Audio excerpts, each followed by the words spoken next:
آج سے پہلے جو بھی کیا تم نے چھوڑو، اس کی ٹینشن نہ لو، سب کچھ بھول بھلا کے اللہ کے سامنے کھڑے ہو جاؤ، محبت کا قیام کرو، عاجزی کا رکوع کرو، اور امید کی کیفیتوں سے اللہ کو سجدے کرو، اور 2 رکعت نفل پڑھنے کے بعد اللہ کے سامنے ہاتھ اٹھاؤ، جھولی پھیلاؤ، جتنا گر سکتے ہو، جتنا بچ سکتے ہو بچ جاؤ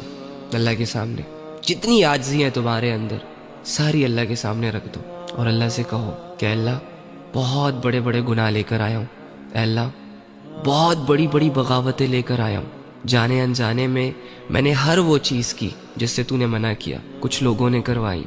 کچھ اپنی مرضی سے کی، اے اللہ یہ چھپن چھپائی کی زندگی مجھ سے مزید نہیں جی جا رہی، میں اب تیرے سے جڑنا چاہتا ہوں، میں آیا ہوں اپنا جرم قبول کرنے، اپنے گناہوں کو معاف کروانے، کیونکہ ایک آیت میرے کانوں تک پہنچی ہے، اور میں اگر تم سے ایک پرسنل بات شیئر کروں اپنی، جب زندگی تنگ ہو چکی تھی مجھ پر، جب لوگ نہیں سمجھ رہے تھے مجھے، جب مجھے میرے گناہ اور میرے گندے اعمال ڈرا رہے تھے، تو قرآن کی اس آیت نے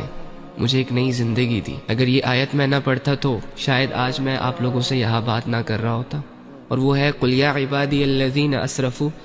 عَلَىٰ أَنفُسِهِمْ لَا تَقْنَطُوا مِن رَحْمَةِ اللَّهِ، کہ اے نبی میرے ان بندوں کے پاس جاؤ جنہوں نے اپنی جانوں پر ظلم کیا، گناہ کیے بہت بڑے بڑے لیول کے، اللہ کو ناراض کیا، جاؤ ان کے پاس اور ان سے کہو کہ اللہ کی رحمت سے مایوس نہ ہونا، اللہ سارے گناہوں کو معاف کر دے گا، یہ مت سوچنا کہ اللہ گناہ معاف نہیں کرے گا۔ جب میں نے یہ آیت پڑھی تو میں خوش ہو گیا، مجھے ایک نئی زندگی مل گئی، ایک نیا راستہ مل گیا۔ تو تم بھی جاؤ اللہ کے پاس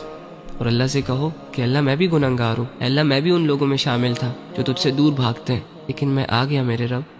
اب نہیں جاؤں گا، مجھے بھی قبول کر لے، یہ گناہ کیے میں نے، بس ان کو معاف کر دے۔ اللہ سے اپنا حال بیان کرو، اور جب تم معافی مانگو تو خوشی خوشی اٹھو کہ تم نے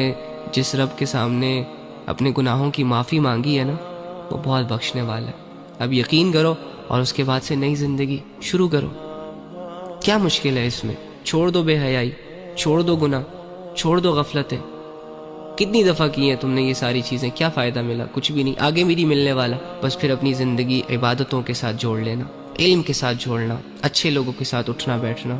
سب ٹھیک ہو جائے گا۔ اور جو بھی حالت اللہ رب العزت کی طرف سے تم پر آئے اس پر صبر کرنا، اس پر راضی رہنا، اور اللہ سے کہنا کہ اللہ حالت تو بڑی مشکل ہے، لیکن اگر اس مشکل حال میں تیری رضا مجھے مل رہی ہے تو اٹس اوکے، ٹھیک ہے۔ ہاں، دنیا کی پرواہ نہ کرو، اپنے آپ کو اللہ سے جوڑو گے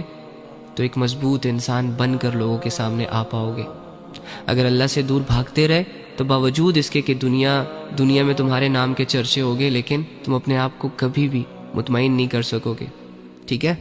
تو بس توبہ کریں گناہوں سے، رک جائیں بے حیائیوں سے، منہ